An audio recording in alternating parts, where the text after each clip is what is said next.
पिछले लेक्चर में हम लोगों ने क्या करा था? पिछले लेक्चर में हम लोगों ने ये डिस्कस करा था कि हाउ टू कैलकुलेट जीडीपी।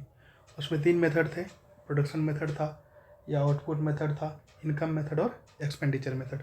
इस लेक्चर में हम लोग एक कॉन्सेप्ट को डिस्कस करेंगे, रियल एंड नॉमिनल जीडीपी। ठीक है, रियल एंड नॉमिनल जीडीपी। अब रियल जीडीपी क्या है? हमने पहले भी ये पढ़ रखा है। रियल जीडीपी क्या है? इसको हम लोग it is also non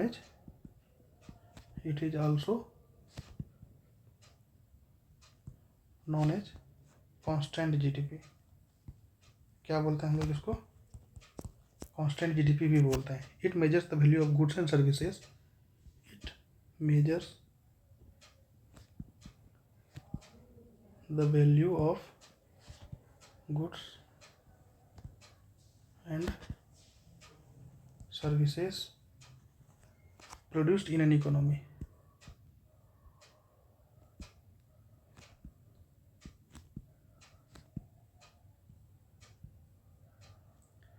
In an economy adjusted for inflation.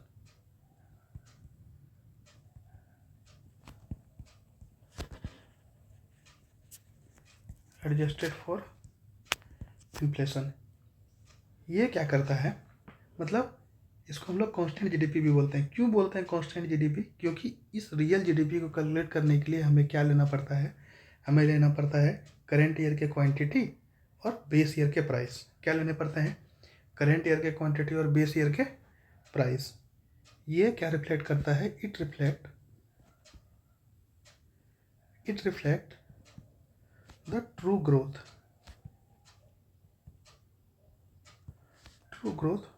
Of the economy.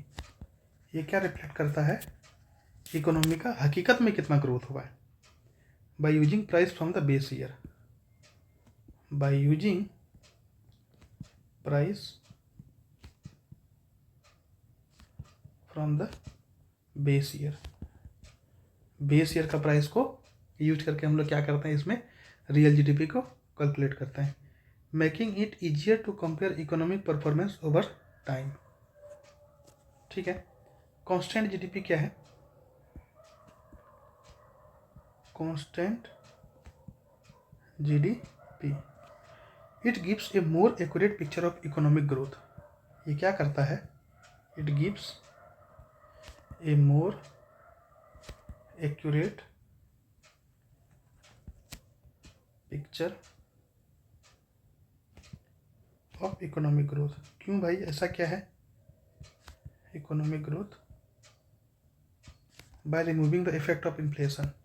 ऐसा क्यों है? क्योंकि ये क्या करता है? इन्फ्लेशन के जो भी इफेक्ट है उसको क्या करता है? रिमूव कर देता है। Bye removing the effect of inflation, महंगाई के जो भी इफेक्ट है उसको क्या करता है? रिमूव कर देता है। क्योंकि हम इसमें क्या करते हैं? क्वांटिटी लेते हैं करंट ईयर का, जिस ईयर पे हमको जीडीपी निकालना है उस ईयर का क्वांटिटी लेते हैं, लेकिन प्राइस हम लोग क्या करते हैं? प्राइस हम लोग बेस ईयर का लेते हैं, जो भी बेस ईयर हमने मान रखा है। जैसे हमारे केस में अभी हमने 11-12 को बेस ईयर मान रखा है और करेंट ईयर के क्वांटिटी अभी के क्वांटिटी को हम लोग लेकर, तो इस बीच में क्या है? इस बीच में जो भी महंगाई हुआ 11-12 से लेकर के 23-24 तक या अभी तक जो भी महंगाई हुआ उस चीज़ों को क्या करा? इन्होंने रिमूव कर रखा है। तो जो चीज़ों का प्राइस 11-12 में था वही प्राइस अभी भी है।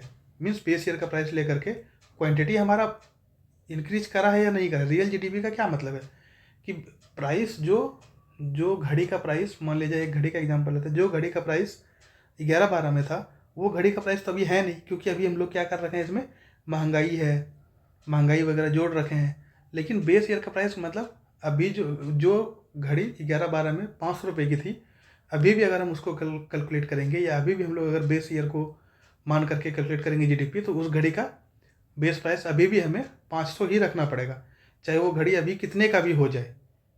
ठीक है। इसलिए ये क्या करता है? मोर एक्यूरेट पिक्चर देता है इकोनॉमिक ग्रोथ का। ठीक है।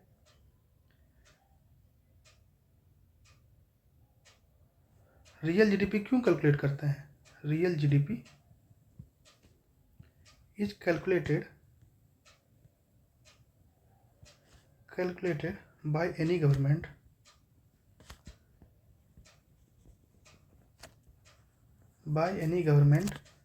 for the purpose of finding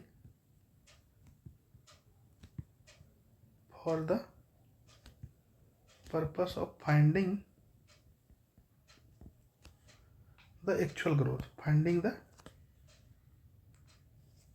actual growth.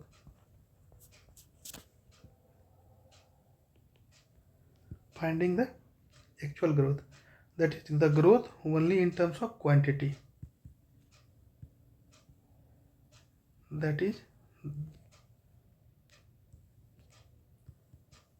the growth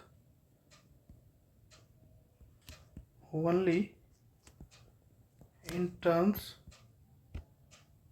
of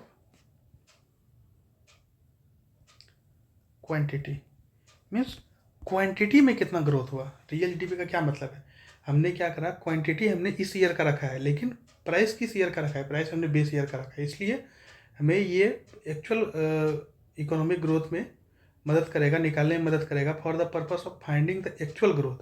actual कितना ग्रोथ किए, क्योंकि growth only in terms of quantity, quantity में हमने कितना ग्रोथ किया, क्योंकि प्राइस तो उसी बेस ईयर का है। ठीक है, it is done by the government by taking a particular year. इसको कैसे करते हैं, it is done by the government by taking a particular year as a base year. हमने बात करा था बेस ईयर का प्रीवियस लेक्चर में, जो जिसको भी नहीं पता हो वो कृपया करके प्रीवियस लेक्चर एक बार देखें, उसके बाद उन्हें पता चल जाएगा। Whose prices are used to multiply with current year quantity, multiply with current year quantity। Current year के क्वांटिटी से क्या करें, हमने मल्टीप्लाई कर दिया। करेंटली कौन सा बेस ईयर ले रहे हैं हम लोग, currently base year used by the government और 2011 और 12, ये हमने बेस ईयर ले रखा है। अब हम लोग दूसरा टर्म देखते हैं,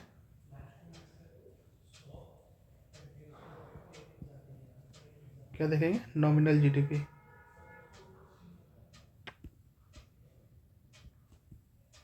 नॉमिनल जीडीपी, इसको हम लोग, इसको it is also known as current GDP।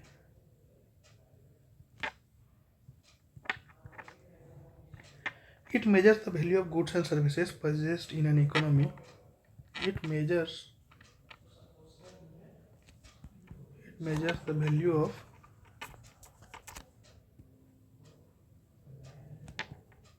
goods and services produced in an economy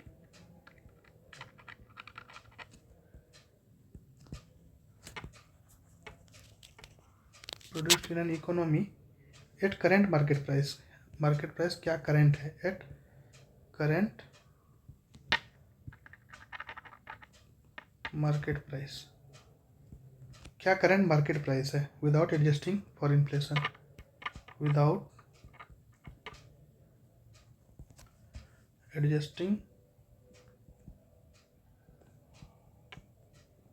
adjusting for inflation, बिना इन्फ्लेशन को एडजस्ट किए हम लोग क्या निकाल रहे हैं, nominal GDP. It includes the effect of price changes, ये क्या क्या इंक्लूड करता है, it include the effect of price changes, कहाँ कहाँ प्राइस चेंज हुआ, making it less reliable for comparing economics growth over time. और यही प्राइस चेंज क्या करता है, ये लेस रिलायबल बनाता है, making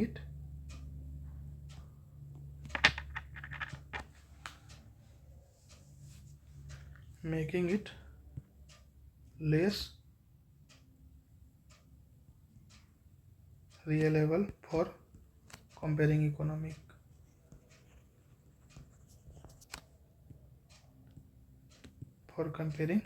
economic growth over time. Economic growth हम लोग इसमें ठीक तरीके से कंपेयर नहीं कर सकते हैं। क्यों नहीं कंपेयर कर सकते? क्योंकि यहाँ पर प्राइस चेंज बार बार होते जा रहा है। ठीक है। नॉमिनल जीडीपी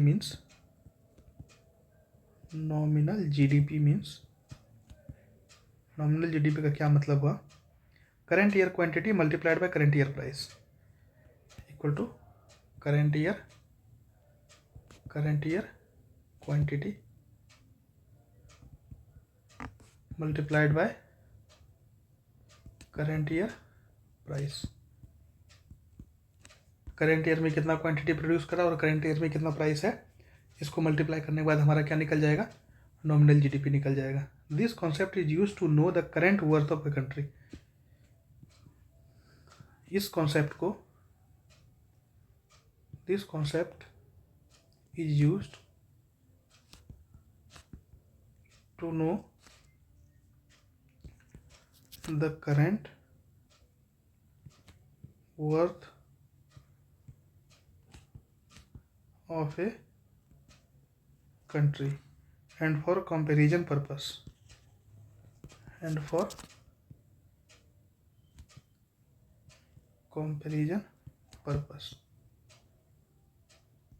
ठीक है।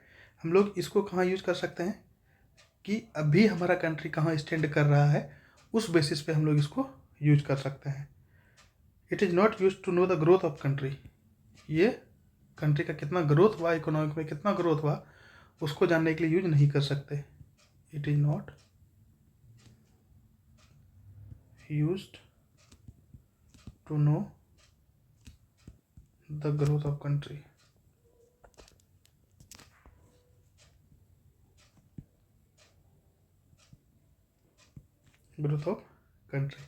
The current target of the government of India to achieve $5 trillion economy as per nominal GDP. ये इंपॉर्टेंट पॉइंट है।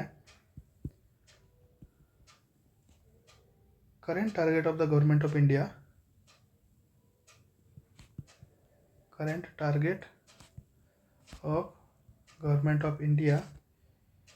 To achieve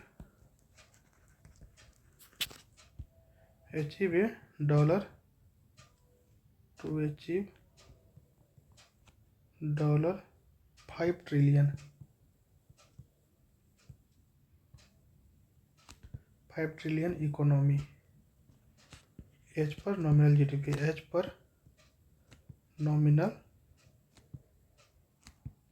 GDP. India is the fifth largest economy in the world by nominal GDP. India is the fifth largest economy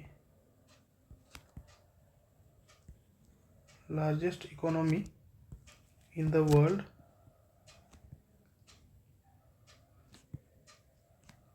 by nominal GDP. Nominal GDP के अनुसार अगर हम लोग देखें तो India क्या है? फिफ्थ सबसे बड़ी इकोनॉमी है। पहले नंबर पे कौन आता है? फर्स्ट नंबर पे आता है अमेरिका, सेकंड नंबर पे आता है चाइना, थर्ड नंबर पे आता है जर्मनी, फोर्थ नंबर पे आता है जापान और 5 नंबर पे आता है कौन? इंडिया। ठीक है। The growth element might have two things, an increase in price and increase in quantity. Growth element में क्या होना चाहिए? कुछ भी चीज़ का अगर ग्रोथ हो रहा है, growth element might have two things. क्या क्या होना चाहिए ग्रोथ एलिमेंट में? Quantity and increase in price and increase in quantity.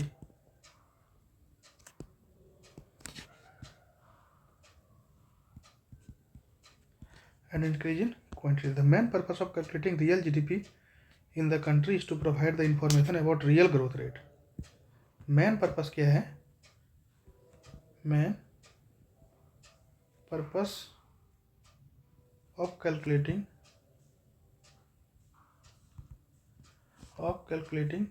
real GDP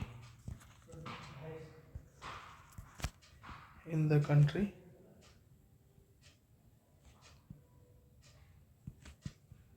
is to provide the information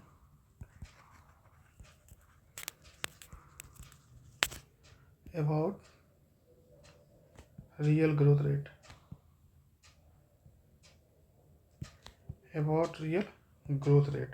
while on the other hand, जबकि दूसरे साइड में,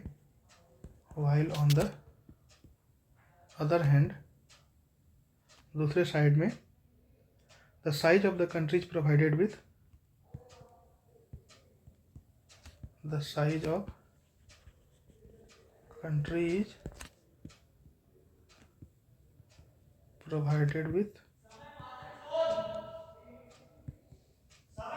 with the help of the nominal GDP of the country. GDP at the current price उसको हम लोग क्या बोलते हैं? Nominal GDP. GDP at current price इसको हम लोग क्या बोलते हैं? Nominal GDP. और GDP at कांस्टेंट प्राइस इसको हम लोग बोलते हैं रियल GDP. अभी का क्या है? अभी GDP एट मार्केट प्राइस पे, GDP एट मार्केट प्राइस क्या है? $3.9 ट्रिलियन. और हम लोग क्या है, पूरे वर्ल्ड में 5th लार्जेस्ट इकोनॉमी है. लेकिन अगर हम लोग इसको पॉपुलेशन से डिवाइड कर देंगे, GDP by population, then it will come to as क्या किस पे आ जाएगा? GDP at per capita. क्या निकल जाएगा? GDP at per capita. कहने का मतलब है कि अगर हम लोग GDP एट पर कैपिटा के हिसाब से निकालें, if we calculate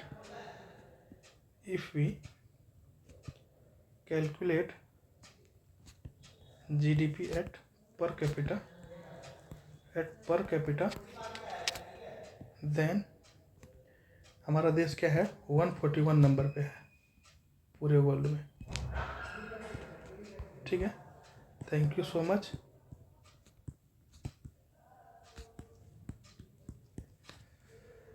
आज के लिए इतना ही. Next class. Good luck.